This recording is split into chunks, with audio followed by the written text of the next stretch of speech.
नमस्कार बच्चों, मैं आपकी हिंदी की अध्यापिका दर्शना।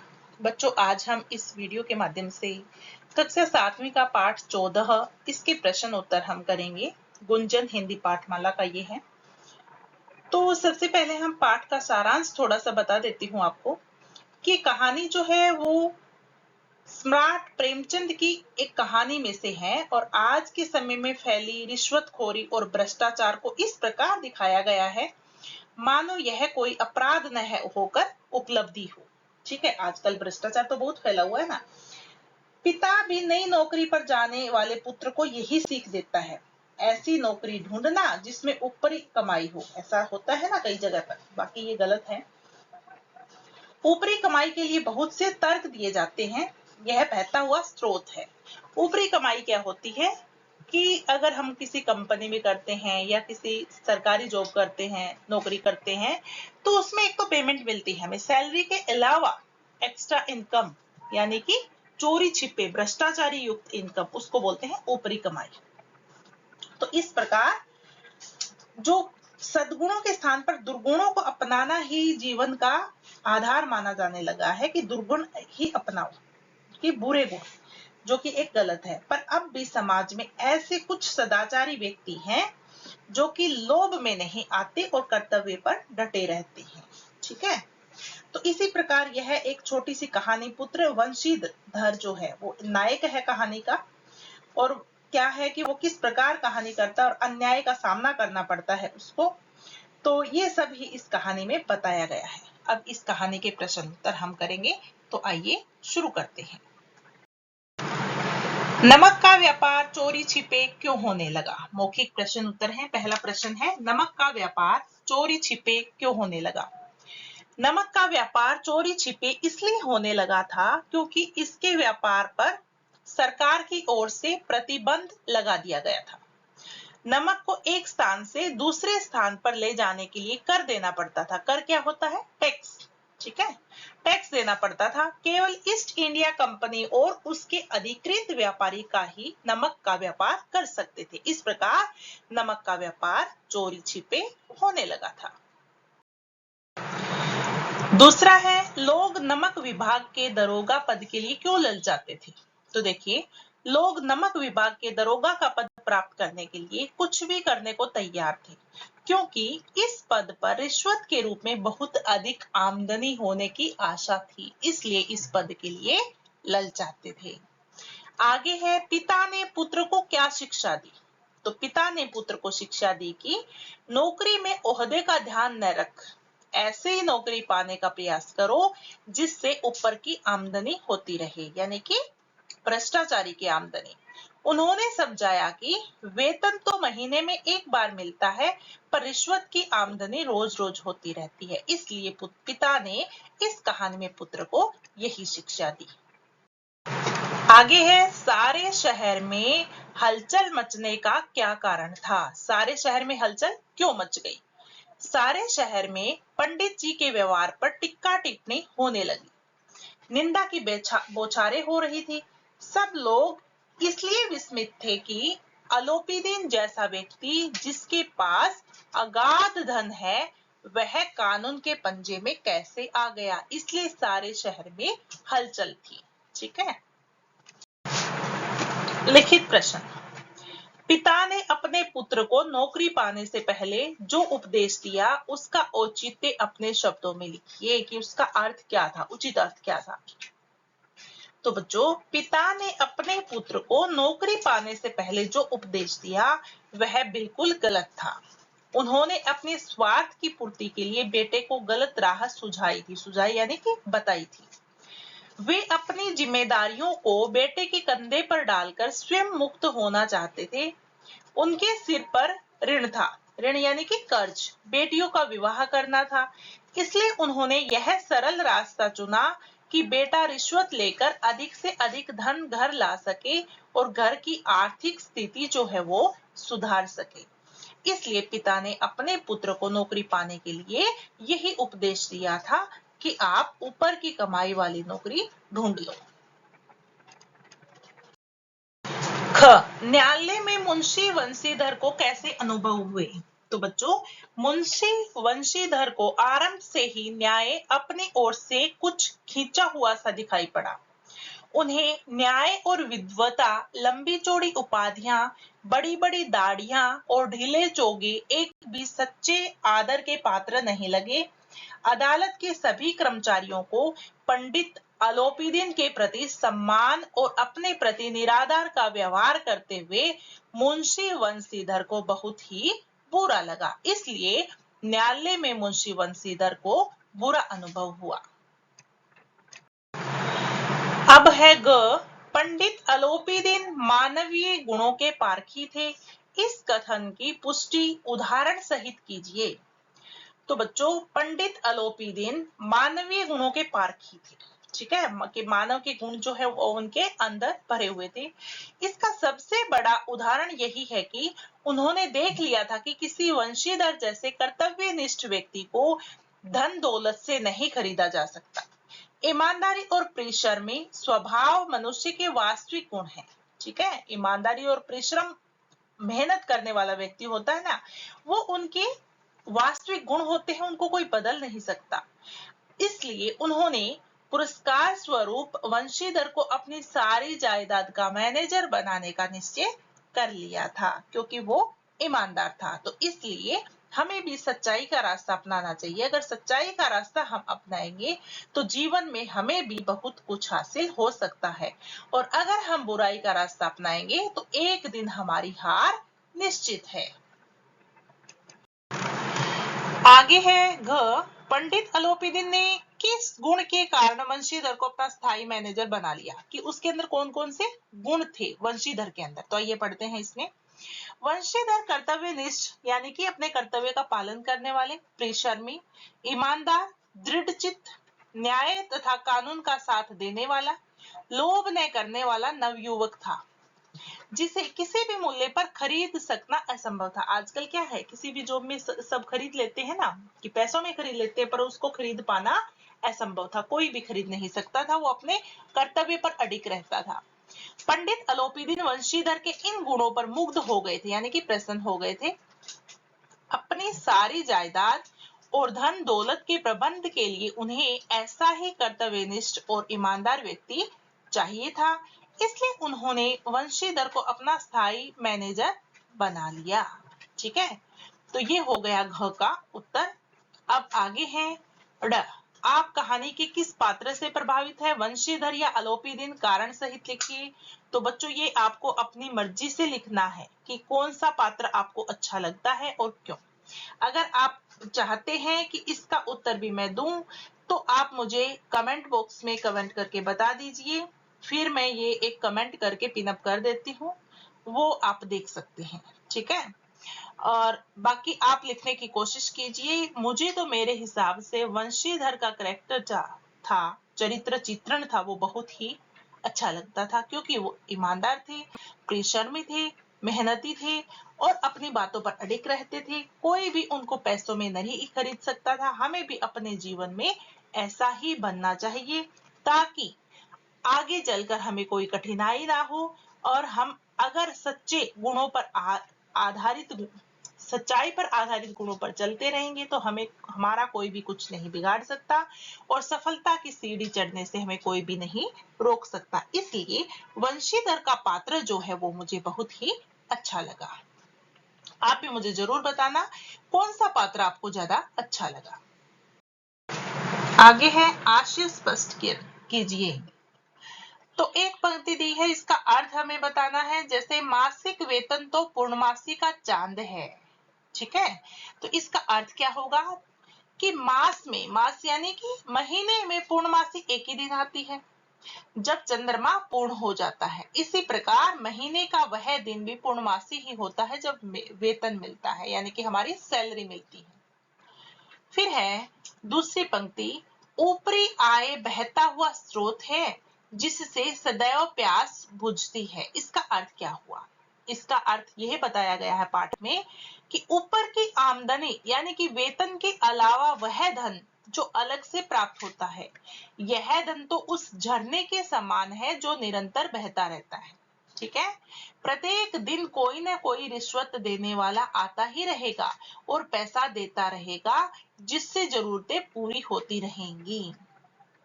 ठीक है, सदैव बहता रहता है। तो बच्चों ये बात किसने कही? एक पिता ने अपने पुत्र से कही कि आप ऐसी नौकरी पाइए जो कि ऊपरी आय मिलती रहे। ठीक है, बाकी ये गलत है, गलत शिक्षा नहीं देनी चाहिए बच्चों को। जो मेहनत की कमाई होती है उसी में हम संतुष्ट होंगे तो अच्छा है, वरना हमारी प्यास कभी नहीं बुझेगी। अगली पंक्ति है, न्याय और नीति सब लक्ष्मी के ही खिलौने हैं, इन्हें वे जैसा चाहती है नचाती है। तो इसका अर्थ क्या हुआ इस पंक्ति का? न्याय और कानून दोनों को लक्ष्मी नचाती है। लक्ष्मी यानी कि पैसे, पैसे जो होते हैं वो नचाते हैं। कई क्या होते हैं, गिरे हुए इंसान ऐसे सीट पर पहुंच जाते हैं, वो बिक जाते हैं पैसों में।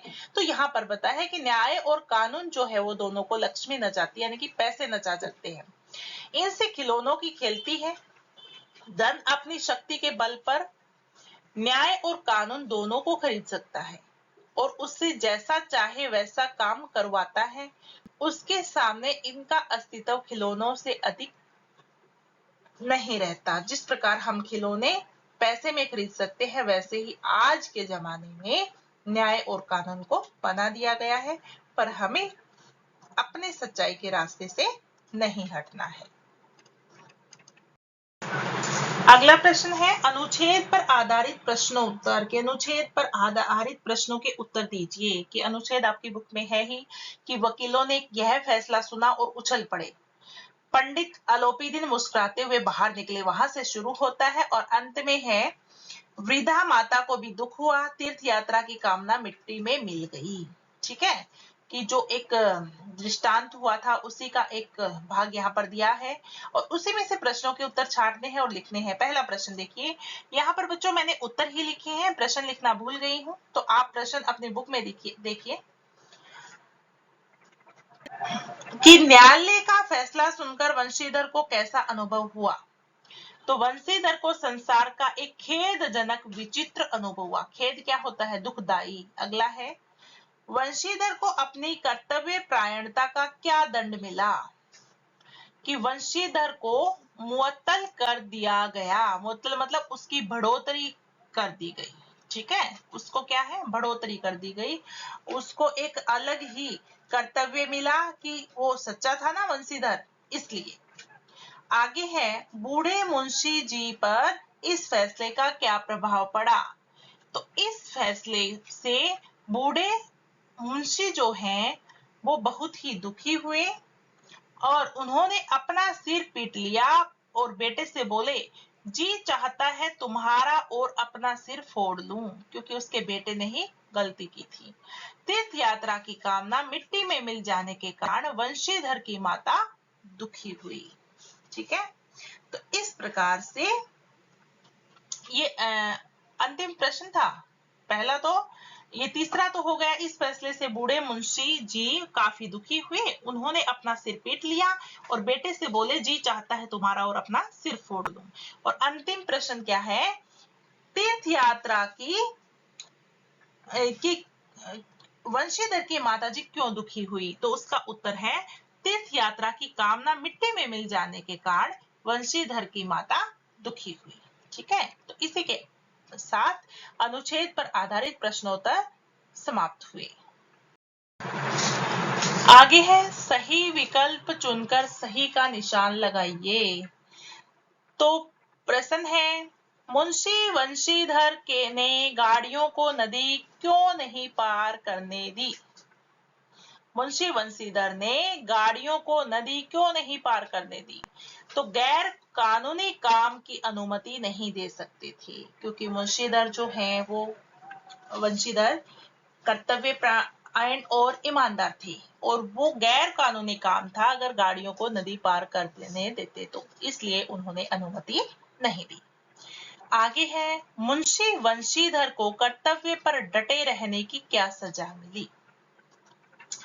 कि मुअत्तल कर दिया गया, कि उस नौकरी से उतार दिया गया और आगे उसको उसकी बढ़ोतरी भी कर दी, क्योंकि जो अलापीदीन थे वो बहुत ही प्रभावित हुए और उन्होंने अपनी जायदाद का जितना भी ठेका था वो उनको ही दे दिया। आगे है, न्यायालय से छूटने के बाद अलोपीदीन ने वंशीधर से क्या प्रार्थना की? कि अपनी जायदाद का स्थायी मैनेजर बनने की प्रार्थना की। क्या हुआ? अपनी जायदाद का स्थायी मैनेजर बनने की उन्होंने प्रार्थना की। ठीक है। अब है मूल्यपरक प्रश्न। क्या भ्रष्टाचार के प्रति घृणा की भावना से भ्रष्टाचार का अंत संभव है? ठीक है, तो देखिए उत्तर क्या लिखेंगे। मानव स्वभाव है कि जिस वस्तु व्यक्ति से घृणा करता है उसे देखना, उसके आसपास रहना या उसके कोई सरोकार रखना नहीं चाहता। ठीक है, कभी कभी तो यह घृणा भाव उसे मिटा ही देना चाहता है। तो जिस चीज से हमें घृणा हो जाती है उसको देखना भी हम पसंद नहीं करते।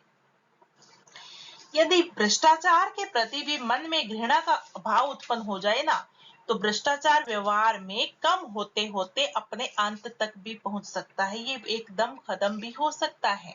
ठीक है, तो इस प्रकार बुराई से घृणा करने का मानव का स्वभाव केवल भ्रष्टाचार ही नहीं, अन्य बुराइयों को भी नष्ट कर सकता है। तो इसलिए हमें जितनी भी बुराई होती है उनसे नफरत करनी चाहिए, क्योंकि बुराई जो होती है वो बुरा ही करती है, कभी हमारे साथ भी अच्छा नहीं कर सकती। आगे है भाषा ज्ञान। समानार्थक शब्द यानी कि जिनके एक समान उत्तर होते हैं, अर्थ होते हैं। जैसे यहाँ पर समानार्थक शब्द में पहला शब्द है उत्तम। उत्तम का मतलब होता है श्रेष्ठ। ऋण, ऋण होता है कर्ज। कठोर, कठोर होता है सख्त। वैर, वैर होता है दुश्मनी। आचार, आचार का अर्थ होता है व्यवहार। स्तंभित, स्तंभित यानी कि हैरान करना या स्तब्ध करना। वेतन, वेतन होता है पगार, सैलरी जिसको बोलते हैं। हस्ताक्षर, हस्ताक्षर का अर्थ होता है दस्तखत यानी कि साइन इंग्लिश में बोलते हैं। ये हो गए हमारे समानार्थक शब्द। आगे भाषा ज्ञान का दूसरा प्रश्न है, अनेक शब्दों के लिए एक शब्द। बड़ों की आज्ञा मानने वाला, बड़ों की आज्ञा मानने वाला कौन होता है? आज्ञाकारी। जो इस लोक का ना हो, अलौकिक। धर्म को मानने वाला, धार्मिक। जो कभी संभव ना हो, असंभव। त्याग करने वाला, त्यागी। जिसे कोई हिला न सके, अडिग। बोलते हैं ना हमारा फैसला अडिग होना चाहिए, जो सच का फैसला है वो अडिग ही रहेगा।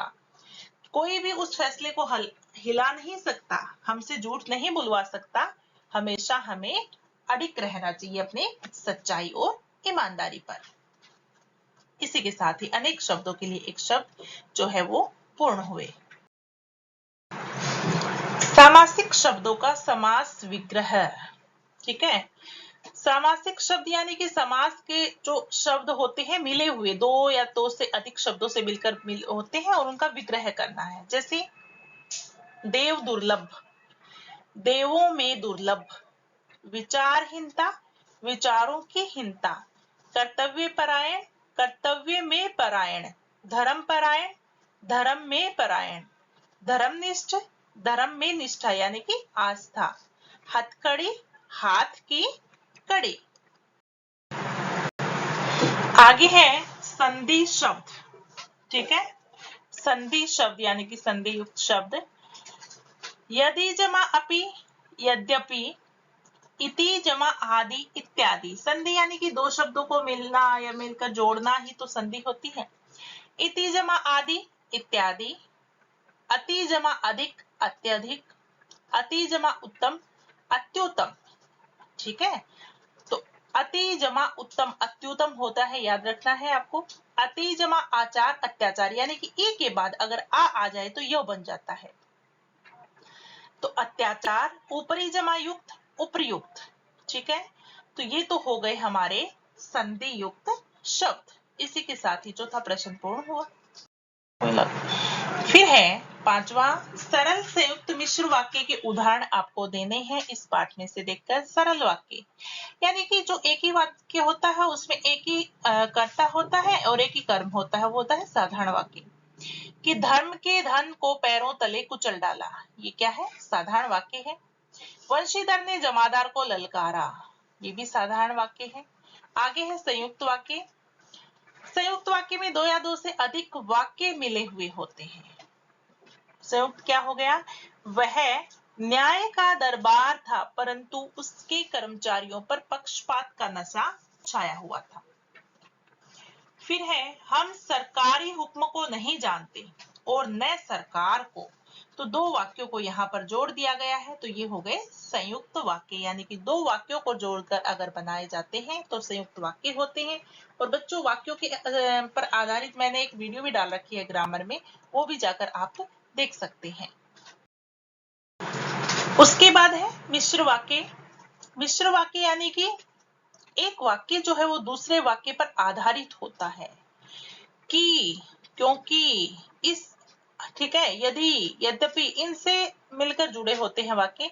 देखिए, हम प्रसन्न है कि वह अपने काम में सजग और सचेत रहता है। एक वाक्य दूसरे पर आधारित रहता है। एक मुख्य वाक्य होता है और दूसरा वाक्य जो होता है वो उस पर आधारित रहता है। तो हम प्रसन्न है एक वाक्य हो गया और दूसरा कि वह अपने काम में सजग और सचेत रहता है।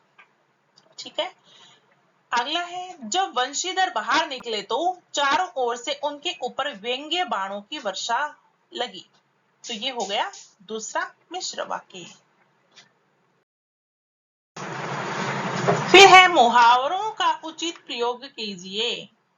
मुहावरों का उचित प्रयोग करना है। तो बच्चों यहाँ पर दिए गए हैं मुहावरे और उनका उचित प्रयोग आपको करना है। ठीक है। जैसे यहाँ पर ऊपर दिए होंगे आपकी बुक में, तो छांट कर लिखते हैं कि नमन एक आज्ञाकारी पुत्र है, वह अपने पिता की आज्ञा को हमेशा डैश है, तो हमेशा सिर माथे पर रखता है। सिर माथे पर रखना हमेशा उनका आदर सत्कार करना। ठीक है। तो सिर माथे पर रखना एक क्या है? मुहावरा है और इसको वाक्य में प्रयोग हमने कर दिया। अगला है यदि बेटा गलत कार्य करे तो माता पिता के डैश जाती है। तो माता पिता के मुंह पर कालिख लग जाती है। ठीक है। माता पिता को तो दोष होता ही, अगर बच्चा गलत काम करता है तो भी बोलते हैं अरे इसकी मम्मी पापा ने या माता पिता ने कुछ सिखाया नहीं क्या, ये गलत काम कर रहा है। तो माता पिता के मुख पर कालिख लग जाती है। कालिख मतलब काली माँ। तो इस प्रकार बच्चों आपको भी हमेशा अच्छे अच्छे कार्य करने हैं ताकि सब यही बोले कि अरे कितने अच्छे संस्कार दिए हैं। तो अच्छे कार्य करते हैं तो माता पिता के ऊपर बात आती है कि अरे वाह बहुत अच्छा किया है, और गंदे करेंगे, बुरे कार्य करेंगे तो भी माता पिता पर ही आती है कि इसके मम्मी पापा ने क्या सिखाया, तो हम अपने मम्मी पापा के लिए अच्छा ही करेंगे। ठीक है। तो मुझे पूरी उम्मीद है मेरे विद्यार्थियों पर कि वो हमेशा अपने माता पिता को हमेशा सिर माथे पर बैठाकर रखेंगे, उनकी आज्ञा को। फिर है छात्र की सफलता देखकर शिक्षक डैश न समाए, कि फूले न समाए। कि फूले न समाना भी क्या है? एक मुहावरा है। तो यहाँ पर फूले न समाए आ जाएगा। आगे है व्यापारी को व्यापार से इतना लाभ हुआ कि उसकी तो डैश हो गई। डैश मतलब पो 12 है। पो 12 मतलब कभी सोचते नहीं हम कि इतना फायदा हो जाएगा, कि तो उसको बोलते हैं आज तो तुम्हारी पो 12 हो गई। ओके। तो इस प्रकार ये छठा प्रश्न जो है वो हमारा पूर्ण हुआ। फिर है अपठित गद्यांश पर आधारित प्रश्नोत्तर। तो देखिए यहाँ पर एक अपठित गद्यांश क्या होता है, जो हमने पढ़ा हुआ नहीं, किधर से भी उठाकर दे देते हैं, और उस गद्यांश को अच्छे से 2 बार पढ़ना है और फिर प्रश्नों के उत्तर हम आसानी से दे सकते हैं। तो यहाँ पर क्या दिया है? स्वार्थ ईर्ष्या से शुरू होता है ये गद्यांश। स्वार्थ, ईर्ष्या, लालच, लोभ आदि मूल्य की दृष्टि से गलत आचरण है, यानी कि गलत आदतें हैं। और यहाँ पर खत्म होता है कि जो लालच या लोभ करते हैं वे ही दूसरे की चीजें लेने या हड़पने की सोचते हैं। तो इस गद्यांश को अच्छे से पढ़ना है और फिर इसके प्रश्नों के उत्तर देने हैं। आइए देखते हैं गलत आचरण किसे कहा जाता है। तो बच्चों किसे कहा जाता है गलत आचरण, यानी कि गलत आदतें? स्वार्थ, ईर्ष्या, लालच, लोभ आदि को गलत आचरण कहा जाता है। दूसरा है लालची व्यक्ति का स्वभाव कैसा होता है। तो बच्चों लालची व्यक्ति को जितना भी पैसा मिले उससे उसका लालच बढ़ता जाता है। ठीक है। फिर है लालची मछुआरे की कहानी से आप क्या समझे? तो लालच का कोई अंत नहीं है। जो लालच करते हैं वे ही दूसरों की चीजें हड़पने की सोचते हैं। इस प्रकार इस कहानी से हम यही समझे। फिर है, लालची व्यक्ति क्या करना चाहता है? लालची व्यक्ति दूसरों की चीजें हड़पने की सोचते हैं, क्योंकि वो अपनी चीजों की तरफ ध्यान नहीं देते और दूसरों की हड़पने की सोचते हैं। फिर है, गद्यांश का उचित शीर्षक लिखिए। गद्यांश का उचित शीर्षक क्या होगा? लालच बुरी बला है, या अंतहीन लालच अथवा लालच गलत आचरण। ठीक है, इस प्रकार इनमें से कोई भी कर सकते हैं। तो बच्चों, आज के लिए हम इतना ही करेंगे। ये पाठ थोड़ा लंबा जरूर था, पर बहुत अच्छा है। इससे हमें सीख भी मिलती है। उम्मीद है आपको समझ आया होगा। तो अगर समझ नहीं आए, कुछ भी पूछना हो, कमेंट बॉक्स में लिखकर पूछ सकते हैं। आज के लिए इतना ही। अब हम मिलते हैं अगली वीडियो में। आप सभी का बहुत बहुत धन्यवाद। नमस्कार।